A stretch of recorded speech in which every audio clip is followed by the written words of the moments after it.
Me exigió una boda ostentosa bajo amenaza de cancelar todo. Fui yo quien terminó rompiendo, y en esa decisión hallé paz mientras ella se hundía en su propio desastre. Tengo 29 años, soy analista senior de sistemas en una compañía Fortune 500, con un salario de $95.000 anuales más bonos. Vivo cómodo, departamento propio, coche decente y algunos ahorros. Mi prometida, Madison, trabajaba en marketing en la misma empresa, ganaba unos $60.000, pero gastaba como si ya estuviera casada con mi sueldo. Llevábamos 4 años juntos y 8 meses comprometidos. Desde el inicio habíamos acordado un presupuesto de $30.000 para la boda, suficiente para algo bonito sin tocar los ahorros de emergencia ni endeudarnos. Todo iba bien hasta que Madison empezó a juntarse con una amiga de su clase de yoga, Brooklyn, una típica niña de papá, cuyo padre había pagado $200.000 por su boda el año anterior. Fue entonces cuando mi prometida cambió, pasó de ser práctica y razonable a convertirse en una persona insoportable y caprichosa. Al principio eran solo comentarios, me enseñaba fotos de la boda de Brooklyn, remarcando lo íntima que sería la nuestra, pero con un tono como si estuviera hablando de un velorio. Después comenzó a investigar salones de lujo en sus ratos libres en la oficina. De repente se volvió experta en mantelería, flores y colores de centros de mesa. Me llamaba a mitad de jornada laboral para discutir sabores de pastel como si estuviéramos resolviendo un tratado internacional. La primera señal clara de alarma fue cuando concertó citas en lugares que jamás podríamos pagar, solo para sacar ideas. Volví a casa con folletos de salones que costaban lo mismo que un coche nuevo y hablaba de inspiración. Yo, ingenuo, pensé que serviría para valorar más lo que sí podíamos costear. Error monumental. Con el tiempo empezó a llegar cada vez más tarde a casa, diciendo que estaba planificando la boda con Brooklyn. La planificación consistía en recorrer a diario a los proveedores más caros de la ciudad. Empezó a usar frases como experiencia curada o celebración a medida. Y yo pensaba, esta es la misma mujer que hace unos años consideraba que cenar en Olive Garden era darse un lujo. La noche que lo cambió todo llegó un martes. Madison entró a la cocina, donde yo preparaba la cena, con cara de suficiencia. Dejó el portátil sobre la mesa y me dijo que había hecho unos cálculos. Abrí el archivo y me encontré con un presupuesto de pesadilla. Nuestra boda, que debía costar $30.000, se había inflado a 180.000. Te lo desgloso. Renta del salón por el fin de semana, $45.000. Fotografía y vídeo, $18.000. Su vestido, $12.000. Flores, $15.000. Banquete, $35.000. Banda en vivo recomendada por Brooklyn, $25.000. Organizadora de bodas, $8.000. Y aún quedaban conceptos absurdos que ni entendía. Le dije, mirando la pantalla. Curiosa matemática. Habíamos acordado $30.000. Ella se encogió de hombros. Eso fue antes de entender lo que cuestan los proveedores de calidad. No quiero que seamos unos tacaños en el día más importante de nuestras vidas. Respondí. ¿Tacaños? Estás pidiendo gastar más de la mitad de mi salario anual en un solo día. Ella replicó con ese tono arrogante que empezaba a adoptar cada vez más. No es solo un día, es el día. Brooklyn gastó $200.000 y dice que valió cada centavo. Le recordé que el padre de Brooklyn es millonario y que nosotros no éramos ellos. Grave error. Su cara se heló como si hubiera insultado a una diosa. ¿Entonces tengo que conformarme con una boda barata y vergonzosa? Dijo. Mis amigas van a pensar que no me valoras lo suficiente. Yo, ya harto, respondí. Tus amigas son tontas si creen que el amor se mide en gastos de banquete. Fue entonces cuando lanzó su ultimátum. ¿Me das la boda de mis sueños o no me caso contigo? No me inmuté. Entonces no habrá boda. Ella soltó una risa incrédula. Claro, como si fueras a cancelarlo todo y quedar como un perdedor. Al día siguiente, cuando desperté, ya no estaba.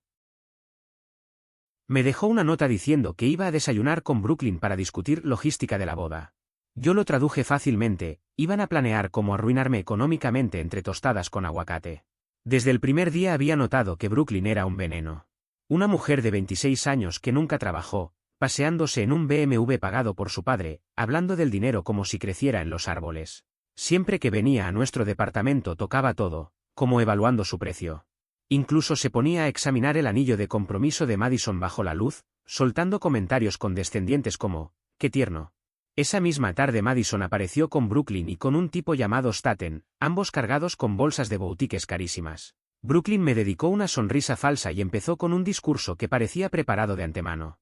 Madison me ha contado tanto sobre ti. Y ahí entendí que la cosa apenas estaba comenzando.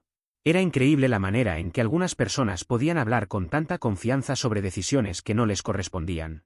Una tarde, mientras conversábamos, una conocida de Brooklyn comenzó a elogiar lo afortunada que era Madison por haber encontrado a alguien que la quisiera tanto como para darle la boda de sus sueños. Incluso llegó a contarle sobre su propia organizadora de bodas, asegurando que era una verdadera maravilla y que, si queríamos, nos pasaba el número.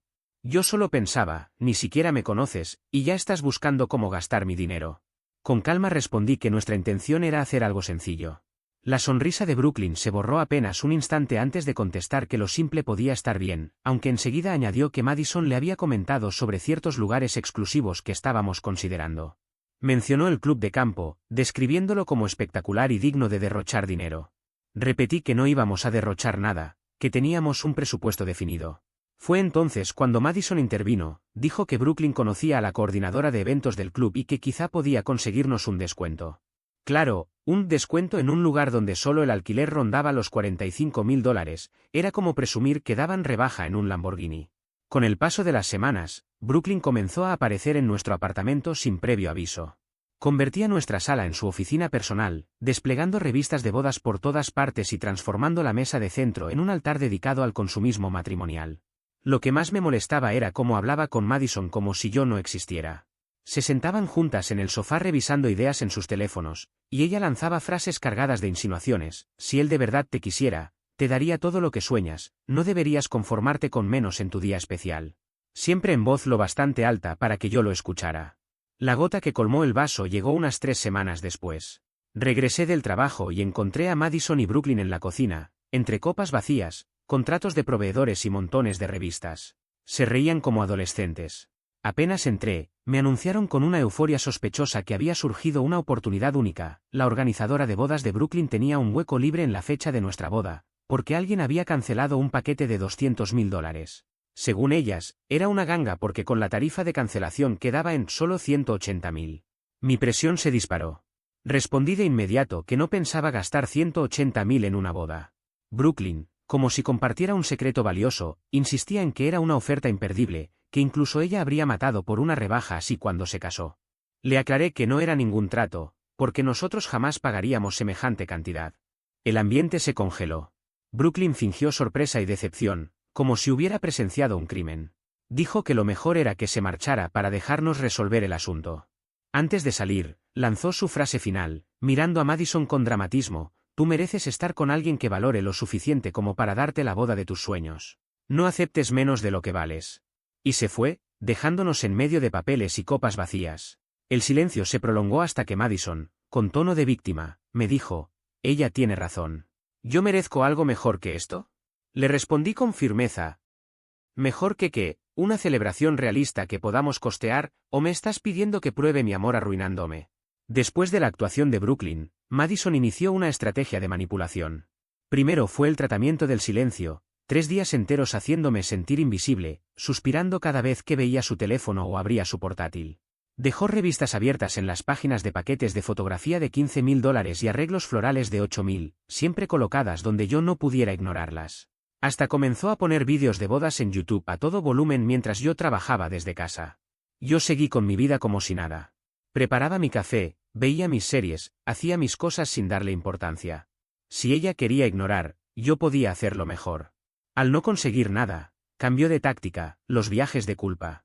Me hablaba de la boda de su prima, que había costado $150.000, según ella, había sido la mejor inversión de su vida. Contestaba con indiferencia: qué bien por ella. O mencionaba que su madre estaba ansiosa porque ya había empezado a buscar vestido para la boda. Yo le decía que le explicara que aún estábamos ajustándonos al presupuesto. Como tampoco resultaba, Madison intentó presionarme públicamente. Empezó a subir fotos a Instagram, vestidos con frases como «no puedo esperar para encontrar el mío», imágenes de lugares lujosos acompañadas de «difícil elegir entre tantas opciones hermosas». Siempre etiquetándome, siempre dando a entender que planeábamos un evento fastuoso. Sus amigas le comentaban cosas como «vas a ser la novia más bella, esta boda será legendaria». Mientras tanto, yo sabía perfectamente que ella prefería cancelar todo antes que aceptar algo sensato. El verdadero golpe llegó cuando involucró a mis seres queridos. Un domingo, mi madre me llamó entusiasmada. Madison le había mostrado los supuestos lugares que estábamos considerando. «Son espectaculares, hijo, debes estar emocionado», me dijo. Yo no había mencionado nada porque esos lugares costaban más de lo que mi madre ganaba en un año. Contesté evasivamente que aún estábamos viendo opciones. Ella, encantada, solo remató con: tu novia tiene tan buen gusto. Qué afortunada es de tenerte, eres un buen hombre por querer darle todo. No pasó mucho antes de que mi amigo Vincent también me llamara. Se había cruzado con Madison en el supermercado y ella le habló entusiasmada sobre nuestros planes de boda. La situación se volvió insostenible mucho antes de que me diera cuenta. Todo comenzó con un comentario aparentemente inocente. Un amigo se me acercó emocionado y me dijo: suena increíble, hermano. Madison me mostró fotos del club campestre que estás reservando para la boda. Ese lugar es de primera categoría, lujo puro. Yo lo miré perplejo y le respondí con seriedad: ¿de qué hablas? No hemos reservado absolutamente nada, Vincent. Él frunció el ceño, confundido, y contestó: pues ella lo contó como si ya estuviera todo confirmado. Esa fue la primera señal clara de que algo no encajaba. Pero lo que vino después fue mucho peor. Durante semanas, cada conversación con familiares o amigos terminaba girando alrededor de supuestos planes de boda que, según Madison, yo había aprobado con entusiasmo. Ella describía salones, flores, banquetes y hasta el vestido, como si ya hubiéramos invertido cientos de horas en una organización detallada. En su versión, vivíamos dentro de una burbuja de cuento de hadas con un presupuesto de $180.000. La realidad era muy distinta, yo nunca había aceptado nada de eso. Lo más desgastante era su estrategia emocional. Cada vez que el tema salía a la luz, se ponía a llorar. Con lágrimas en los ojos me repetía lo mismo, que había soñado con su boda desde que era una niña, que lo único que quería era sentirse como una princesa por un día. Entre sollozos lanzaba frases diseñadas para hacerme sentir culpable. No entiendo por qué no quieres que sea feliz. Cualquier otro hombre estaría encantado de darme la boda de mis sueños. Yo, conteniendo la rabia, le contestaba: Madison, no es mi obligación hacerte feliz. Eso es algo que depende únicamente de ti.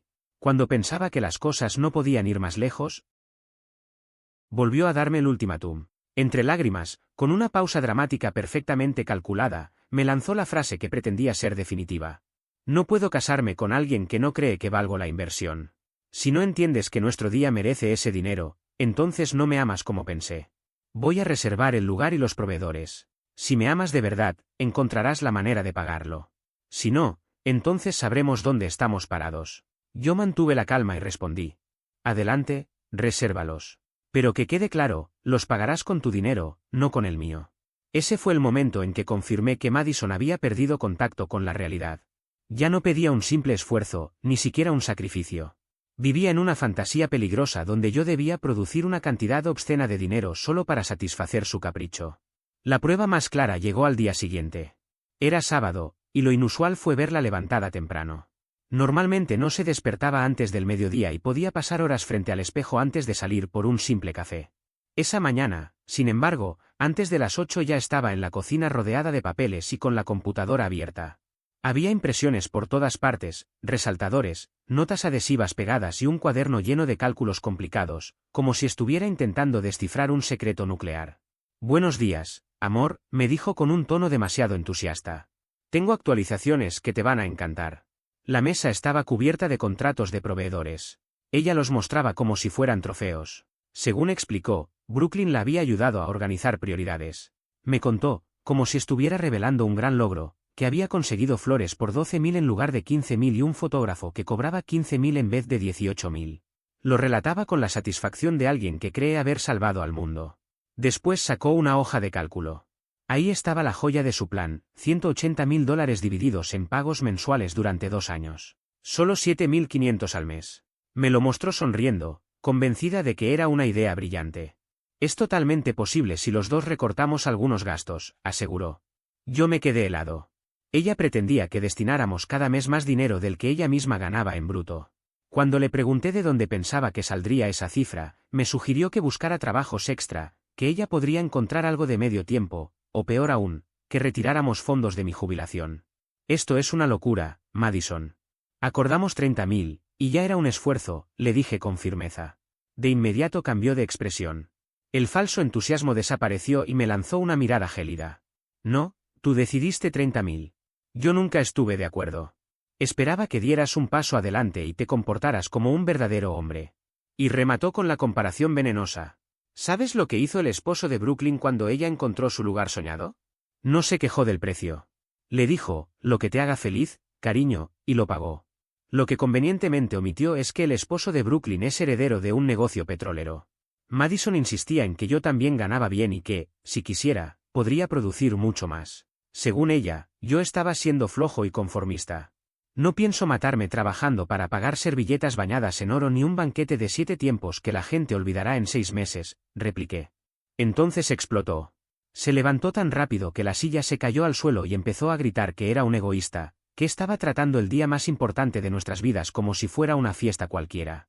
El alboroto fue tal que escuché a los vecinos detenerse a escuchar. Después me acusó de no querer casarme en realidad y de usar el dinero como excusa porque, según ella, yo le tenía miedo al compromiso. Yo la miré a los ojos y respondí con calma. Tienes razón, Madison. No quiero casarme con alguien que mide el amor en billetes quemados en una sola noche. Esas palabras la dejaron helada por unos segundos, pero enseguida vinieron las lágrimas de furia, los gritos y hasta los objetos lanzados. Finalmente dijo. Entonces se acabó. No perderé mi tiempo con alguien que no me valora lo suficiente como para darme lo que merezco. Se marchó a la habitación dando un portazo y, antes de cerrar, lanzó una amenaza. Voy a contarle a todos lo tacaño y egoísta que eres. En ese momento entendí que ya no se trataba de manipulación emocional.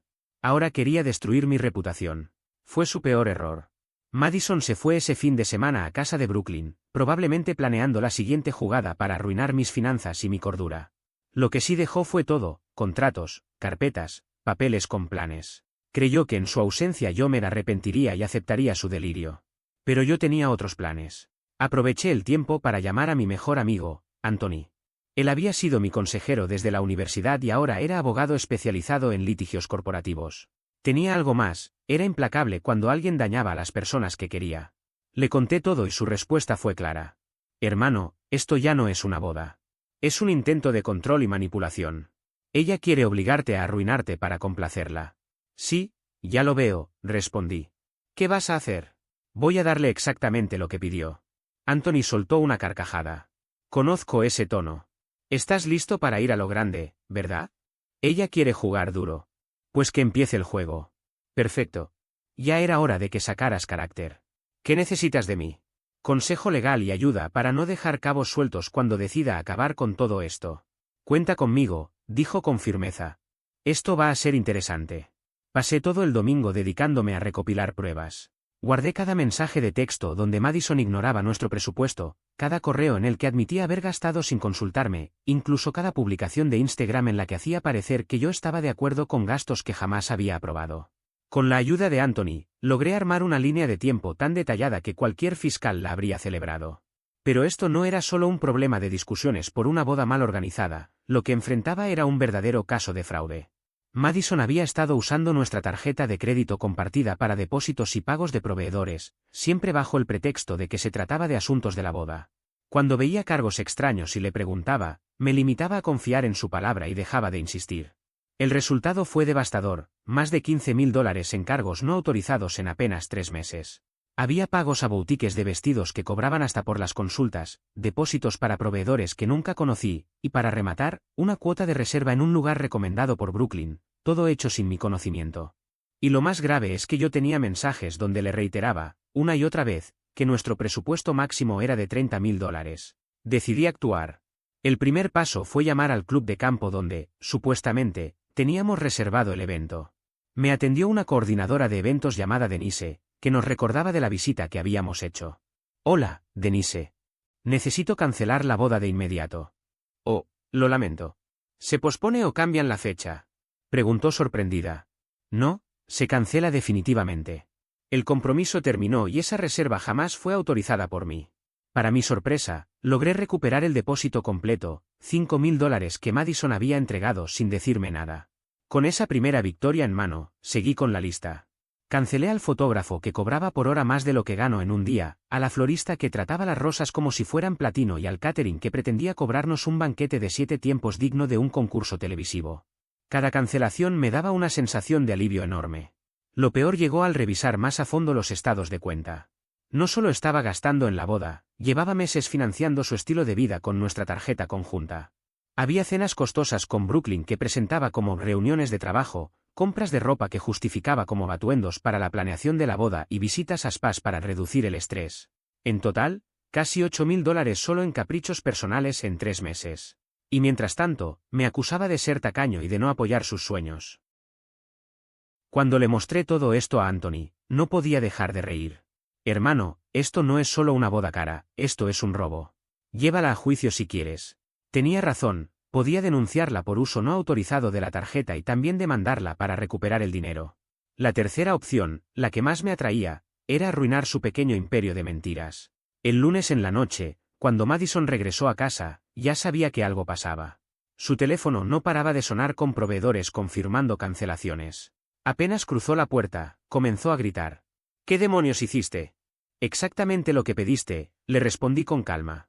Dijiste, 180.000 o no hay boda. Pues no hay boda. Se descontroló por completo, acusándome de humillarla, de arruinar su vida, de ser un hombre patético y barato. Entre gritos, dijo que Brooklyn siempre había tenido razón, que merecía a alguien mejor que yo. Yo solo esperé a que se calmara para soltarle la estocada final. Tienes 48 horas para empacar y salir de mi apartamento. No puedes echarme, vivo aquí también. Revisa el contrato. El único nombre en el arrendamiento es el mío. Su rostro se puso pálido. En 4 años juntos jamás se preocupó por figurar en el contrato, decía que era más fácil así porque confiaba en mí. Ahora, ese detalle jugaba en su contra. Durante esas 48 horas alternó entre suplicar y amenazar. El segundo día apareció Brooklyn para ayudarla a empacar, aunque en realidad pasaron más tiempo sentadas en mi sala insultándome lo suficientemente alto como para que escuchara desde mi habitación. Está mostrando su verdadera cara, decía Brooklyn. Mi padre siempre dijo que un hombre se mide por cómo maneja el dinero, y los tacaños nunca cambian. No puedo creer que perdí 4 años con alguien tan egoísta, respondió Madison, fingiendo dramatismo. Esperaban que me doblegara, que regresara con una disculpa y un cheque en la mano. En vez de eso, permanecí en mi cuarto trabajando en mi laptop y registrando cada amenaza e insulto para mostrárselos después a Anthony. Cuando por fin se fue, comenzó su campaña de difamación. Le contó a todo aquel que quisiera escuchar que yo era un controlador miserable que le rompió el corazón por no querer darle la boda que merecía. La mayoría no le creyó, pero algunos sí, incluso compañeros de trabajo. Y ahí fue donde la situación dio un giro inesperado. Tanto Madison como yo trabajábamos en la misma empresa, ella en marketing, yo en sistemas. Y en ese tipo de entornos, los rumores vuelan. En apenas una semana, ya recibía miradas de lástima en los pasillos. Luego descubrí que había hecho algo más que chismear. Se había abierto un puesto de analista senior en el área de sistemas financieros, significaba un aumento de $20.000 y un camino directo hacia la gerencia. Yo pensaba postularme, aunque aún no lo había comentado con nadie. 2 semanas después de que se mudó, mi jefe, Leonard, me pidió hablar en privado. Yo creía que era una reunión rutinaria, pero su expresión era otra. Necesito preguntarte algo un poco incómodo, dijo. Recursos Humanos recibió comentarios sobre tu estabilidad emocional tras la ruptura. Algunos piensan que quizá no estés en condiciones de asumir mayores responsabilidades en este momento. El momento en que escuché aquella advertencia sentí como la sangre se me congelaba. No puedo revelar quién fue, pero una persona se me acercó para decirme que alguien había estado comentando que yo estaba atravesando problemas personales, insinuando que eso podría afectar mi capacidad de juicio. Lo más grave es que usaban ese rumor para poner en duda mi fiabilidad en un área especialmente delicada, el acceso que yo tenía a datos financieros confidenciales de la compañía. En otras palabras, alguien había decidido sembrar la idea de que no era confiable. Y yo sabía perfectamente quién estaba detrás de todo, Madison. Ella estaba tratando de arruinar mi carrera porque me había negado a destinar mi futuro económico para complacer sus caprichos con una boda exorbitante. Cuando Leonard, mi superior inmediato, me transmitió aquella información, lo miré con firmeza. Quiero que sepas que eso es falso. Mi vida privada nunca ha interrumpido ni afectado mis responsabilidades en el trabajo. Él suspiró, bajó la voz y respondió. Lo sé, y así lo aclaré. Pero quiero que tengas presente que alguien anda difundiendo veneno. Esa misma tarde marqué el número de Anthony. Le conté con calma, aunque la rabia me carcomía, lo que Madison había intentado hacer. Hubo un silencio largo al otro lado de la línea, tanto que pensé que la llamada se había cortado, hasta que escuché su voz grave. Amigo, acabas de describirme el error más grande de su vida. Ella ya no se está comportando como una mujer despechada, ahora está cruzando la línea de manera peligrosa. Está intentando dañar tu sustento, tu reputación. Eso se llama interferencia ilícita, y según cómo se configure, hasta puede calificarse como acoso. Y lo más importante, esto significa que ya no es un juego ni un berrinche. Te declaró la guerra directamente. Yo cerré los ojos y respondí con una calma que no sentía. Perfecto, porque estoy cansado de defenderme sin atacar. ¿Qué vas a hacer? Preguntó Anthony. Voy a destruirla. Fue entonces cuando me sugirió algo que pondría todo en perspectiva, que si quería frenar a Madison, debía pensar más allá del presupuesto inflado de su boda. El verdadero costo iba a ser su carrera. Y tenía razón. Desde hacía meses, había notado ciertos detalles que me hacían ruido cada vez que Madison hablaba de sus viajes laborales, conferencias de marketing, reuniones con clientes, escapadas de un día que supuestamente eran de trabajo. Había inconsistencias en las historias que contaba y, gracias a mi puesto, tenía acceso completo a los sistemas financieros de la empresa, incluidos reportes de gastos y registros de tarjetas corporativas. No pude resistir la tentación de investigar. Lo que descubrí me hizo hervir la sangre. Madison había estado defraudando a la compañía durante más de un año, de manera meticulosa y descarada. Encontré recibos de cenas inventadas con supuestos acompañantes que en realidad no existían, cargos de hotel inflados, viajes en Uber que jamás ocurrieron y hasta compras personales camufladas como de entretenimiento de clientes. Pero lo más indignante eran las bebidas. La política de la empresa era muy clara, jamás se podían cargar bebidas alcohólicas.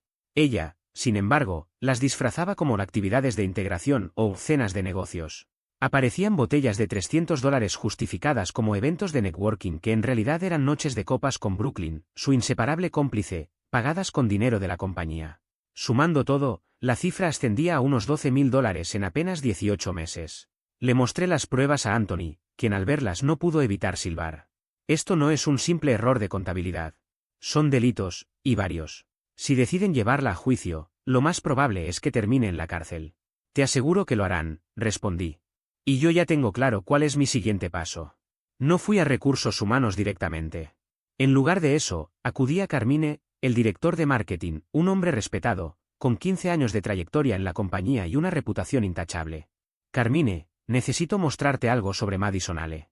Le presenté todo el material, año y medio de documentos falsificados, violaciones evidentes a las políticas y gastos imposibles de justificar. Su rostro cambió de inmediato, como si le hubieran quitado el color de la piel. ¡Santo cielo! ¿Cuánto tiempo lleva esto?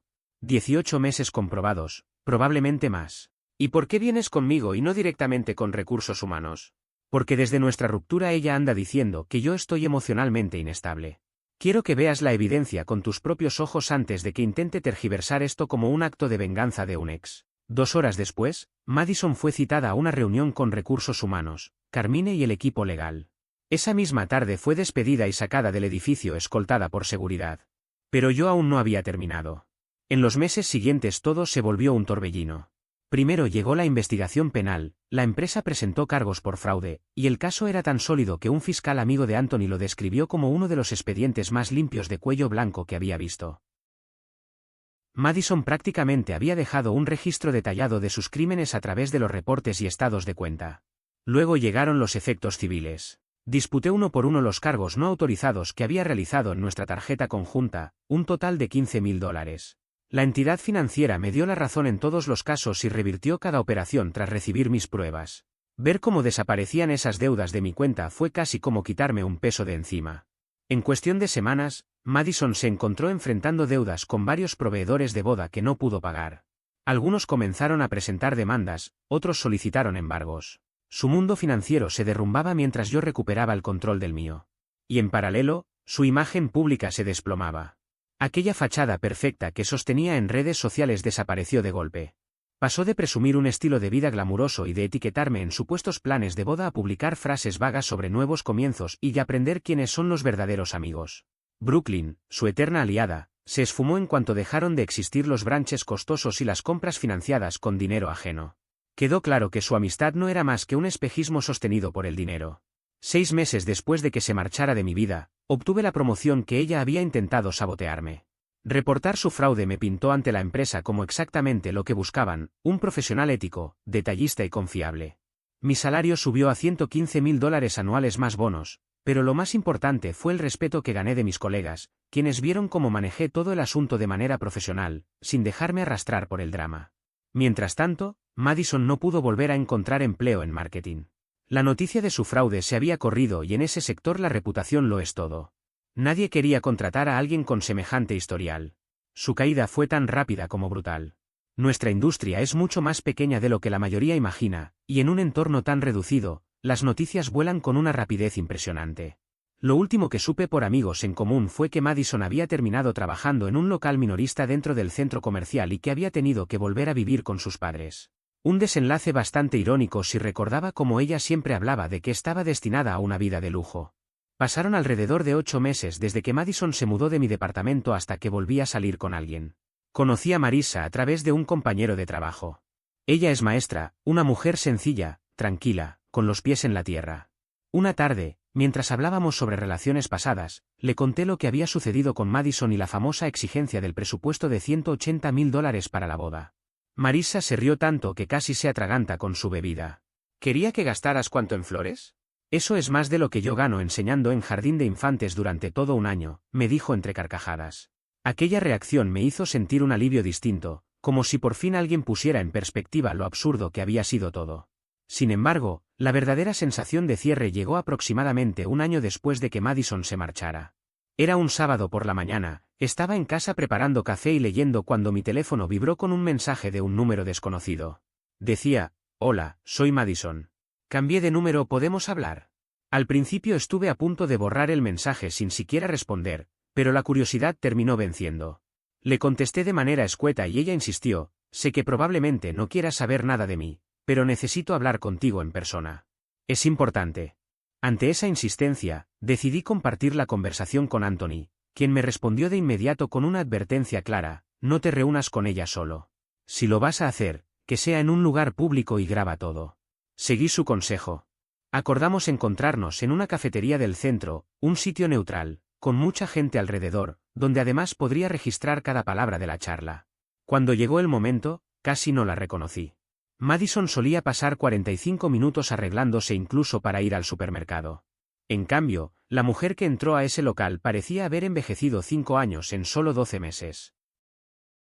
Estaba más delgada, pero no de una forma saludable, sino como si el estrés y una dieta a base de fideos instantáneos hubieran sido su rutina diaria. Vestía unos vaqueros y un suéter básico, prendas que perfectamente podían venir de una tienda económica, las mismas que ella solía criticar con sarcasmo cuando paseábamos por el centro comercial. Se sentó frente a mí y dijo con un tono inseguro: «Gracias por aceptar verme. No estaba segura de que lo harías». Yo respondí con frialdad: «Casi no lo hago, ¿qué quieres, Madison?». Ella respiró hondo como quien se prepara para dar un discurso ensayado: «Quiero pedirte perdón por todo. Sé que te lastimé y que manejé lo de la boda de la peor forma posible». No estaba pensando con claridad. Me quedé en silencio, esperando a ver hasta dónde llegaría. Continuó: «La verdad es que he tenido un año terrible. Perdí mi empleo, pasé por problemas legales, tuve que regresar a casa de mis padres. Ha sido una lección de humildad. He tenido mucho tiempo para reflexionar sobre lo que pasó entre nosotros». Yo interrumpí con ironía: «¿Y a qué conclusión llegaste? Que fuiste una tonta, que dejaste que Brooklyn te llenara la cabeza con ideas ridículas sobre cómo debía lucir el amor». Ella se detuvo, con la esperanza de que le diera un gesto de comprensión, pero al no obtenerlo, prosiguió: «Sé que no puedo borrar lo que hice, pero esperaba que tal vez pudiéramos intentarlo de nuevo. Empezar desde cero. Soy distinta ahora. Entiendo lo que realmente importa». Me dieron ganas de reír. Después de todo lo que me había hecho pasar, pensaba que bastaba con llegar derrotada para que yo la recibiera con los brazos abiertos. «¿De verdad entiendes lo que importa? ¿Qué sería eso?». Ella contestó con voz temblorosa: «Tener a alguien que te ame lo suficiente para construir una vida a tu lado. Eso es lo que valoro ahora». Mi respuesta fue tajante: «No, Madison. Lo que ves es que ya no tienes dinero para gastar. Eso no es crecimiento personal, eso es simplemente estar en la ruina». Su rostro se contrajo, pero insistió: «Sé que estás con alguien ahora, con Marissa, lo escuché por amigos. Pero quizá, si me dieras otra oportunidad, podría demostrarte que ya no soy la misma persona que exigió esa boda absurda». Yo la miré fijamente y dije: «Tienes razón en algo, no eres la misma persona. Ahora eres peor». Ella trató de justificarse entre lágrimas: estaba dolida y enojada. «Cometí errores». A lo que respondí sin titubear: «No fueron simples errores, Madison. Tú cometiste delitos. Intentaste arruinar mi promoción porque no accedí a endeudarme por tu boda de fantasía». Ya lloraba desconsolada, pero no sentí compasión. Ni remordimiento, ni deseo de consolarla. Nada. Su confesión siguió: «Lo sé. Sé que no tengo derecho a pedirte nada, pero estoy desesperada. No encuentro un trabajo decente, no puedo pagar un lugar para mí, mis padres están decepcionados de mí, y las personas que creí amigas me dieron la espalda en cuanto dejé de poder sostener sus caprichos. Entonces comprendí todo. No estaba allí porque quisiera enmendar algo o porque de verdad me amara, había venido porque su vida se había derrumbado y buscaba que yo la rescatara. Le dije, así que pensaste volver a tu plan de respaldo. Ella negó, no es así. Pero yo la frené, sí lo es. Lloraba tanto que los clientes de la cafetería empezaban a mirarnos con incomodidad. Suplicaba, sé que no lo merezco, pero necesito ayuda. Necesito a alguien que me comprenda, alguien que me conoció antes de todo esto. Nosotros fuimos buenos juntos alguna vez. Podríamos serlo otra vez. En ese momento me levanté y concluí, Madison, nunca fuimos buenos juntos. Yo fui demasiado ciego para darme cuenta de que me usabas. Y cuando dejé de serte útil, intentaste destruirme. Ella sollozó, lo siento, de verdad lo siento. Haré lo que sea por compensarte. Mi última respuesta fue lapidaria, no hay nada que puedas hacer. Ya me mostraste quién eres, y te creo. Caminé hacia la salida, pero antes de irme volteé y añadí, y Madison, la próxima vez que necesites dinero prueba con Brooklyn. Seguro ella estará encantada de ayudar a su vieja amiga. Su expresión lo dijo todo. Desde entonces no he vuelto a verla.